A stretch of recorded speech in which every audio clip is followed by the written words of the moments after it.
The servers didn't crash with a bang. They went silent, the way the most catastrophic things always do. No alarm, no warning light. Just a mainframe holding 11 years of proprietary architecture slowly receiving a command it had been built to obey, from the only hand it had ever truly belonged to. Somewhere across the city, in a penthouse that smelled like expensive decisions and quiet resentment, Lee set her keycard on the marble island with the precision of a woman who had already calculated every variable of what came next. She didn't cry. She didn't pace. She opened the terminal on her phone, looked at 12 characters she had written 3 years ago on a night Mikiel had smiled into a Forbes camera and erased her from his own story, and she pressed execute. The poison entered the system like a whisper entering a cathedral, small, invisible, and absolutely permanent. She picked up her single bag. She walked to the elevator. She descended 40 floors through marble and silence, and the particular stillness of a life she was done financing with her invisibility. The lobby doors opened to the rain. And the rain opened to 12 black armored sedans holding the entire street hostage in formation, headlights burning through the downpour like the eyes of something that had been waiting with infinite patience for exactly this night. A man in an Italian overcoat stepped out into the rain without hesitation, without an umbrella, and bowed, deeply, deliberately, to a woman the world had never thought to look at twice. Lee looked at the fleet. She looked at him. She didn't smile. She simply walked forward, because she had already decided, and women like Lee only decided things once. Subscribe to see how this unfolds and comment where you're watching from. I will love to say hello to you just to know how far our story is going. And if you already know that Lee was never the one who needed saving, drop a crown in the comments, because this story is about to rearrange everything Mikiel thought he owned. She didn't slam the door, she didn't leave a note. Lee simply stood at the floor-to-ceiling window of the penthouse one last time, watched the Tokyo lights blur in the rain like smeared ink, and opened the terminal on her phone. The command was 12 characters long. She had written it 3 years ago on a night Mikiel had taken the stage at a Forbes summit and thanked his team without once looking her direction. She hadn't typed it then. She'd saved it, the way you save a bullet. Her thumb hovered over the screen for exactly 2 seconds, and then she pressed execute. Somewhere beneath the glass and steel of Harrow's headquarters, the mainframe received the instruction like a body receiving a slow poison. Quietly, willingly, with no outward sign of what had just begun to die. She set the phone face down on the marble island beside the keycard, picked up her single bag and walked out.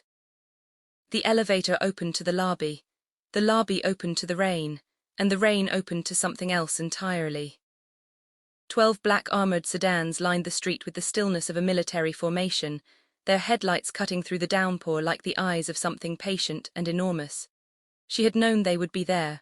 What she hadn't anticipated was the silence, the way the entire block had simply ceased to be public space. No taxis, no pedestrians, no sound beyond the rain and the low hum of engines built for war. The rear door of the lead vehicle opened before she reached the curb, and Sunjun stepped out into the rain without an umbrella, without hesitation, in an Italian overcoat that cost more than most people's apartments. He bowed, not the shallow, performative bow of business culture, but a deep, held bow that said, "I have been waiting for this moment longer than you know." When he straightened, his eyes held the particular quality of a man who respects very few things, and has found one of them standing in front of him in the rain. "The throne is ready, Sensei," he said. Lee looked at the fleet, then she looked at him, then let's not keep it waiting. She folded herself into the Maybach like she had always belonged in it, spine straight, expression undisturbed, the city sliding past the tinted glass like a film she had already seen. Around them, the fleet moved in synchronized formation, 11 vehicles falling into pattern around hers with the kind of coordination that didn't come from training alone. It came from loyalty. And loyalty, in Sunjun's world, was the only currency that didn't fluctuate. He sat across from her, watching her the way a general watches a map, with reverence and calculation in equal measure. Through the rain-blurred window, the digital billboards lining the expressway still carried Mikiel's face. His grin, his gala announcement, the new era of Harrow tech. Lee looked at it once and looked away. The poison was already spreading. It started as a flicker. The junior engineers noticed it first, a recursive error in the base layer of the new era build that shouldn't have been mathematically possible. They ran diagnostics, The diagnostics returned corrupted. They called the senior engineers, who called the chief architect, who stared at his screen for 40 minutes before admitting, with the specific shame of a man who has just discovered the floor beneath him is made of paper, that the base code was written in a language none of them recognized. Not a known proprietary language, not a variant of anything in any database. A language built from scratch with its own syntax, its own logic structure, its own internal grammar, a language that existed in exactly one person's mind. Mikiel stood in the server room in his navy suit, gold cufflinks catching the fluorescent light, and listened to his chief architect explain this. His face went through 4 expressions in the span of 6 seconds. The 5th expression was one he had never worn before. It looked something like the beginning of understanding something too late. Across the city, Lee stood at the center of the war room Sunjun had built her, and felt it for the first time not relief, not anger, but the clean, electric sensation of her own power filling a space that was entirely hers. The room was a cathedral of screens, 6 curved monitors mapping Harrov's digital infrastructure in real time, financial feeds running alongside server diagnostics, a command interface that responded only to her biometrics. Sunjun stood at the threshold, watching her take it in. "Don't just take your dignity back," he said. His voice was quiet, it didn't need to be anything else. "Take the Empire."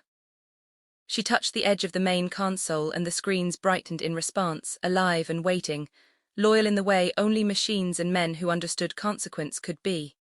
She didn't smile. She simply nodded and sat down and began to build.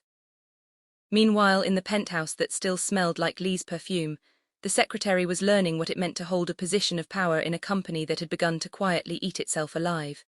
The accounts flagged first. Then the investor calls stopped returning.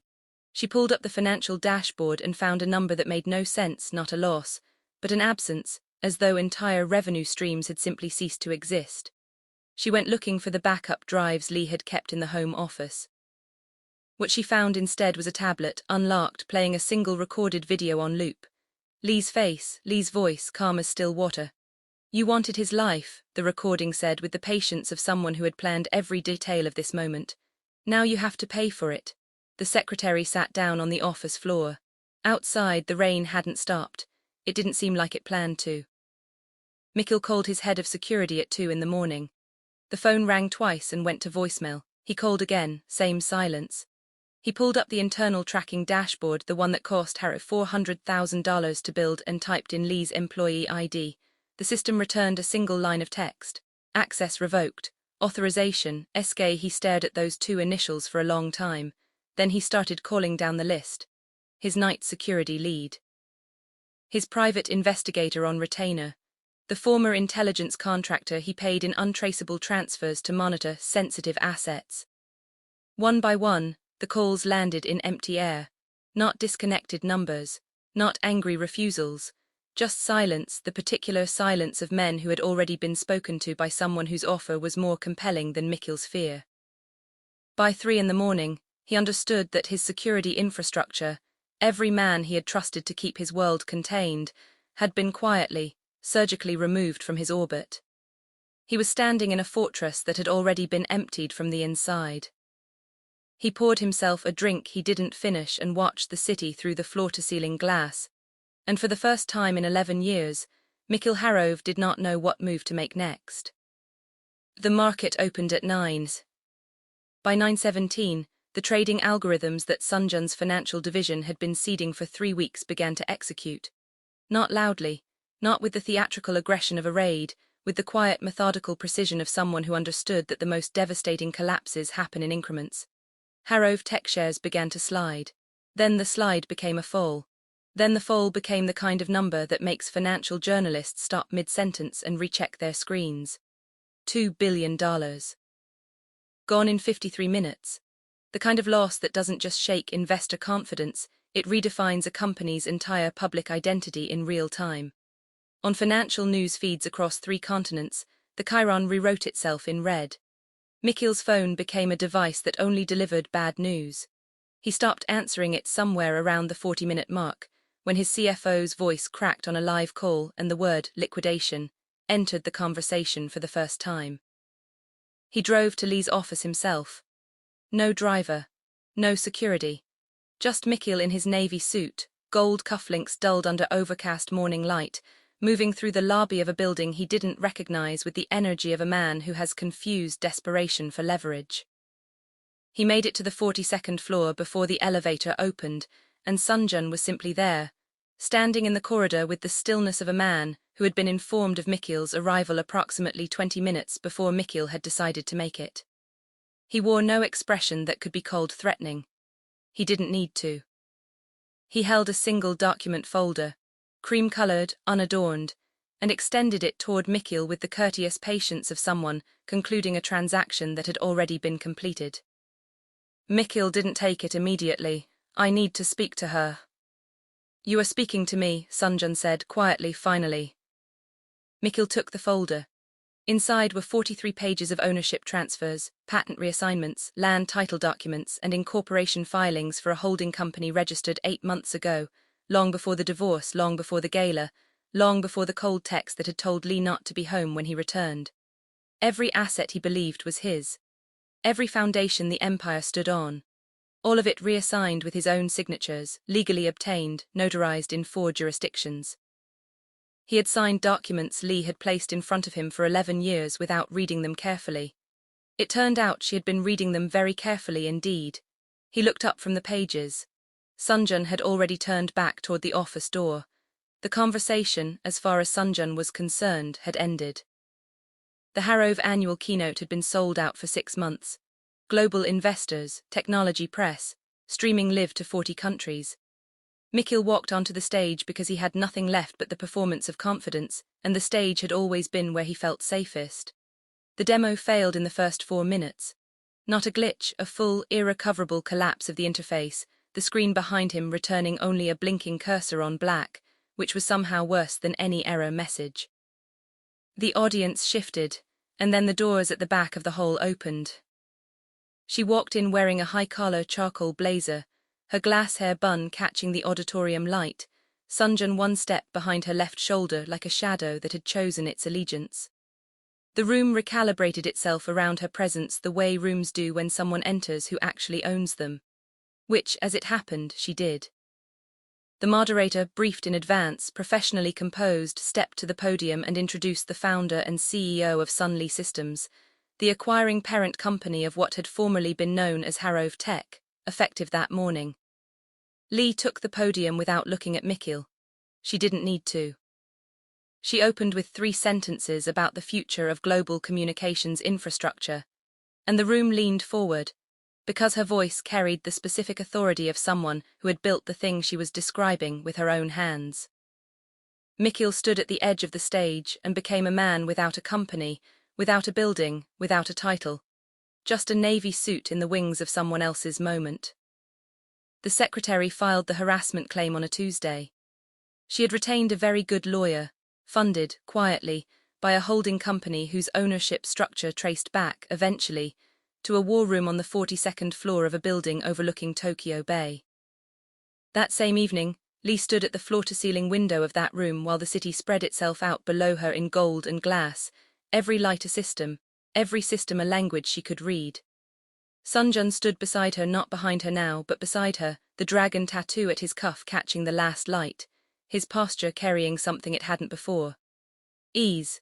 She didn't speak for a long time, and he didn't require her to. Outside, the Tokyo skyline held its breath the way it always did between one era and the next. She had been the hidden variable for 11 years. She was the global admin now, and she had absolutely no intention of running anything quietly ever again. If this story hit different, subscribe and drop a comment telling me where you're watching from. I will love to say hello to you just to know how far our story is going.